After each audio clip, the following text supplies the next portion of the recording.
நமக்கு எண்கணித ஞானத்தையும் வேத ஜோதிட ஞானத்தையும் ஆன்மீக ஞானத்தையும் வழங்கிய அனைத்து குருமார்களுக்கும் நன்றி. அதே வேளையில் இது ஒரு ஜோதிட விளக்கு வீடியோ விருப்பம் உள்ளவர்கள் தொடர்ந்து பார்க்கலாம். நமது 18VUR யூடியூப் சேனலை சப்ஸ்கிரைப் பண்ணியிருக்கின்ற அனைத்து தோழர் தோழிகளுக்கும் நமது நன்றிகள். இன்றைக்கு ஒரு வீடியோ ஒன்று அப்லோட் பண்ணியிருக்கோம். அதில் வந்து ஒரு ஸ்பெஷலாக ஒரு ஜாதகம் வந்து வச்சிருக்கோம் அப்படின்னு சொல்லிட்டு. ஏன்னா சமீபத்தில் வந்து பார்த்தீங்கன்னா அந்த மார்ச் மாத பிற்பகுதியில் அந்த கோச்சார நிலைமைகள் வந்து பயங்கர பலவீனமா இருக்கிறது அப்படின்றது உண்மைதான். ஏன்னா அமாவாசை அமைப்பு கூடவே ராகு கேது, ராகுவோட அமைப்பு கூடவே சேர்ந்து அப்படின்ற ஒரு மாதிரியான தன்மையில எல்லா கிரகங்களும் பலவீனமாக சனி, ராகு, சுக்கிரன், புதன், சூரியன், சந்திரன் எல்லோரும் பலவீனமாக ஆகக்கூடிய ஒரு அமைப்புல வரக்கூடிய தன்மை. அதாவது அந்த நாளுடைய ஒரு பயங்கர பலவீனமே முழுமையாக இருளாக இருக்கு அப்படின்ற மாதிரியான விஷயத்த எல்லாரும் போட்டுட்டு இருக்காங்க. அதே மாதிரி ஒரு கிரக அமைப்புகள்ல அதுக்கு ஆப்போசிட்டான ஒளியான சந்திரன் இருக்கும்போது ஒருத்தர் எப்படி இருப்பார், என்னவாக இருப்பார்ன்ற ஒரு ஜாதகத்தை, வாழ்ந்துகிட்டு இருக்கிற ஒருத்தருடைய ஜாதகத்தை, மலேசியால இருக்கக்கூடிய ஜாதகத்தை தான் இன்னைக்கு நம்ம எக்ஸ்பிளைன் பண்ண போறோம். அவருடைய பிறந்த டேட்டா ஹைட் பண்ணிக்கலாம். 96ல பிறந்தவர், மலேசியால பிறந்தவர். இவருடைய ஜாதகத்தை பாத்தீங்கன்னா கன்னி லக்னம், கன்னி ராசியாகி நான் இங்க டிகிரியோடவே உங்களுக்கு போடுறேன். ஏன்னா அந்த அம்மா கிட்ட நாங்க ஒரு விஷயங்களை எக்ஸ்பிளைன் பண்ணேன். அந்த அம்மா இதுக்கு முன்னுக்கு நாங்க பார்த்த இடத்துல இதை சொல்லலையே அப்படின்னு கேட்டிருந்தாங்க. சரி, முதல்ல இந்த ஜாதகத்துல நான் டிகிரியோட தான் டீட்டெயில் போட சொல்லுவேன். கன்னி லக்னமாகி லக்னம் 5 டிகிரி, சந்திரன் லக்னத்துல 0 டிகிரி, அப்பதான் உள்ள வராரு. இன்னும் முழுமையான பௌர்ணமி சந்திரன் இல்ல. பங்குனி உத்தர அமைப்புகள் இருக்கக்கூடிய ஒரு ஒளியான சந்திரன், ஓகேங்களா, பூரண பௌர்ணமி சந்திரன். அதே நேரத்துல இந்த சந்திரனுக்கு ஓகே, முதல்ல ராகு 23 டிகிரி லக்னத்திலேயே இருக்கிறாரு, கன்னியா ராகு. அதுக்கு அடுத்த நிலையாக 4ஆம் இடத்துல குரு நிஷ்பலமா இருந்தா கூட ஆட்சியாக இருக்கிறாரு, தன்னுடைய தனுசு வீட்டுல இருக்காரு. ஆட்சி பெற்ற குருவின் வீட்டுல சனி 5 டிகிரி, சூரியன் 19 டிகிரி, செவ்வாய் 13 டிகிரி, புதன் 24 டிகிரி, கேது 23 டிகிரி. லக்னாதிபதி புதன் பூரண நீச்சபங்க அமைப்புகள்ல இருக்காரு. எப்படின்னா சந்திர கேந்திரத்துல இருக்காருன்ற காரணத்தினால, சந்திர கேந்திர அமைப்புகள்ல இவரு ஒரு மாதிரியான பலமான அமைப்புகளையும், ஆட்சி பெற்ற குருவின் வீட்டுல இருக்கிறாருன்றதுனாலையும் பரிபூர்ண ஒளி அமைப்பு. இந்த ஜாதகத்துக்கு அவங்க கிட்ட முதல்ல பலனெல்லாம் நான் ஒரு மாதிரி சொன்னேன். என்ன துறையில இருப்பாருன்னு சில அமைப்புகளை சொன்னேன். முதல்ல இந்த ஜாதகத்துக்கு இப்பொழுது ராகு தசை நடந்துகிட்டு இருக்கு. ராகு தசை எப்படி நடக்கும்னு கேட்டப்ப நான் சொன்னேன், புதனை மாதிரி, செவ்வாய் மாதிரி, சனியை மாதிரி, சூரியனை மாதிரி இந்த ராகு தசை நடக்கும் அப்படின்னு. இந்த ஜாதகர் வெளியே போக போறாருங்க அப்படின்னு சொன்னேன். அவங்க நம்பல, ஐடியாவே இல்லைங்க வெளியில போறதுக்கு அப்படின்னு. ஆமா, இப்ப ஐடியா இருக்காது. ஏன்னா அஷ்டம சனியில வேலையை பிரச்சனை பண்ணி வெளியில போவோம். என்ன வேலையில இருக்கிறீங்க அப்படின்னா நீங்க பார்த்தோன்னே பளிச்சுன்னு சொல்லிடலாம். இந்த ஜாதகத்துக்கு 10ஆம் இடத்தோட குருவும் புதனும் சம்பந்தப்பட்டிருக்காரு, ஓகேங்களா. 10ஆம் இடத்தோட 10ஆம் அதிபதி குருவாகவும் 10ஆம் அதிபதி புதனாகவும் 10ஆம் இடத்த குரு தொடர்பு கொண்டாலே இயல்பா உங்களுக்கு தெரிஞ்சிடும். கணக்கு வழக்கு அக்கௌண்ட்ஸ் பணம் சார்ந்த துறை இது மாதிரியான அமைப்புகள்ல ஆர்வம் இருக்கும் அப்படின்னு சொல்லுவோமா. இந்த தன்மையில இப்போது அவரு இல்லை. அவர் இருக்கிறது சனி சந்திரன் அடிப்படையில பெட்ரோலியம் ரிலேட்டடான அமைப்புகள்ல இருக்காரு. இப்போ அவரோட வேலை சார்ந்து ஏதாவது வெளியில போற மாதிரி விஷயம் இருக்குமான்னு கேட்டா இல்ல அப்படின்னு சொல்லிட்டாங்க. அப்படின்னா அவங்ககிட்ட நான் சொன்ன விஷயம் தான் 2028, அதுல கூட அந்த அஷ்டம சனியை மென்ஷன் பண்ணி சொல்லியிருந்தேன். 2027ல வரக்கூடிய அஷ்டம சனியில இவரோட வாழ்க்கையில மாற்றம் நடந்து ராகு தசை கேது புத்தி, ராகு தசை சுக்கிரன் புத்தி, யார் வெளியில போவா. ராகு தசை கேது புத்தியில இருந்து இடமாற்ற அமைப்புகள் வரும். ஏன்னா கேது தான் இருக்கிற வீட்டினுடைய அமைப்புகளை செய்வாரா.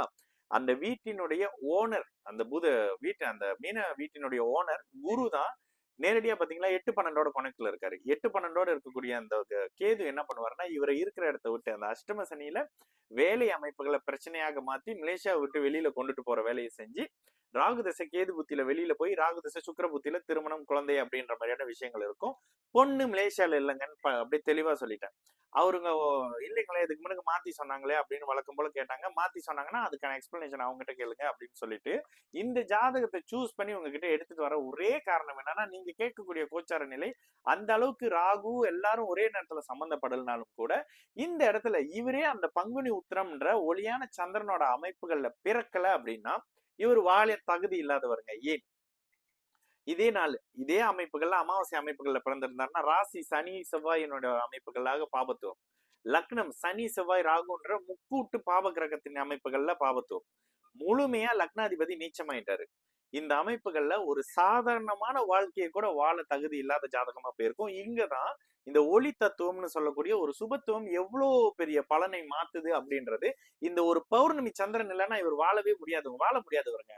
தனக்கான சுயமாக தானாக எதுவும் செய்ய முடியாத பேரு குறைந்த குழந்தைகள்னு சொல்லுவாங்களா, ஆட்டிஸ்டிக் மாதிரியான அந்த மாதிரியான செயல்பட முடியாத ஒரு நபரா போயிருப்பாரு. ஏன்னா லக்னாதிபதி எல்லாரும் கெட்டு போயிருக்காங்க. இந்த ஜாதகத்தோட ஒரு விஷயம் என்னன்னா, புதனும் சூரியனும் கிட்டத்தட்ட 5 டிகிரில சேர்ந்திருக்கிறாங்க. புதனும் செவ்வாயும் பாத்தீங்கன்னா ரொம்ப நெருக்கமா சேர்ந்திருக்கிறாங்க. சனியும் அந்த இடத்துல இருக்காரு. 7ஆம் பாவகம் கடுமையாக கெட்டு போயிருக்கு.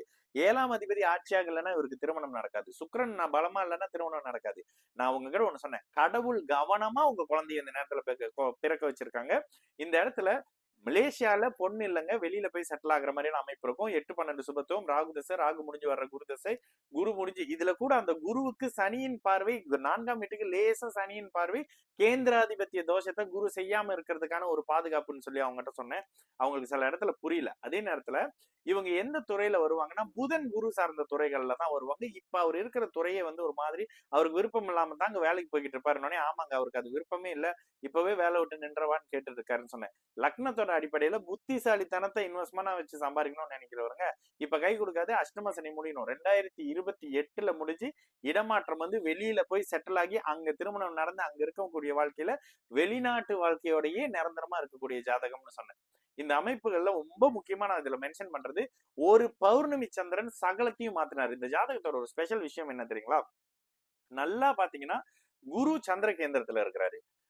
கேது, சனி, செவ்வாய், புதன், சூரியன். கேதுக்கு பெருசான அமைப்பு இல்லைனாலும் கூட தான் இருக்கும் வீட்டினுடைய அதிபதியை போல செயல்படக்கூடிய இந்த கேது அப்படியே பூர்ண பௌர்ணமி சந்திரனுடைய தொடர்புகள்ல இருக்காரு. ராகு கன்னியா ராகுவா இருக்காரு. ஆனா ராகு திசை அவரை மிக்ஸா சனி செவ்வாய்னு சொல்லிட்டு மிக்ஸான பலன் செய்யும். அஷ்டம சனியில ஒரு ஆக்சிடென்ட் வருங்க, ஆக்சிடென்ட் ஆக்கி கொஞ்ச நாள் வீட்டுல வச்சிருப்பாங்க அப்படின்ற மாதிரி சில விஷயம் சொன்னேன். இது நடக்கும்போது உங்களுக்கு 2028ல தான் என்ன மீன் பண்ணுன்னு தெரியும்னு சொன்னேன். இந்த மொத்த ஜாதகத்தோட அமைப்பு கடவுள் எவ்வளவு கவனமா அந்த ஒரு பௌர்ணமி சந்திரத்தை வச்சு சகல விதமான பாபத்துவ அமைப்புகளையும் நிவர்த்தி செஞ்சு அஷ்டம சனி முடியும் போது, கன்னிராசிக்காரங்களுக்கு அஷ்டம சனி எப்போ முடியும்? 2030ல முடியும். அதுக்கு முன்னுக்கு இவர் உத்திர நட்சத்திரம்ன்றதுனால சிம்மத்துடைய உத்திரம் முடிஞ்ச பிறகு கன்னிக்கு ஏற்பட்டு 2028லயே அவருடைய அஷ்டம சனி முடிஞ்சு அதுக்கு பிறகு நிரந்தரமான நல்ல வாழ்க்கையில பிறந்த இடத்தை விட்டு வெளியில இருக்கக்கூடிய ஒரு ஜாதகம்ங்க. ஓகேங்களா? இதுல உங்களுக்கு என்ன விஷயமா கன்ஃபியூஸா இருக்கு, இல்ல குழப்பமா இருக்கு, இல்ல ஏதோ ஒண்ணு நான் மாத்தி சொல்லியிருக்கேன் அப்படின்ற விஷயங்கள் உங்களுக்கு தோணுதுச்சுன்னா தாராளமா கமெண்டா பண்ணுங்க. அந்த கமெண்ட் வந்து நானே பார்த்து படிச்சுக்கிறேன். சரிங்களா? வேற ஒரு நல்ல ஒரு வீடியோல மறுபடியும் சந்திக்கலாம். நல்லது நடக்கும். எல்லோரும் நல்லா இருப்போம். வணக்கம்.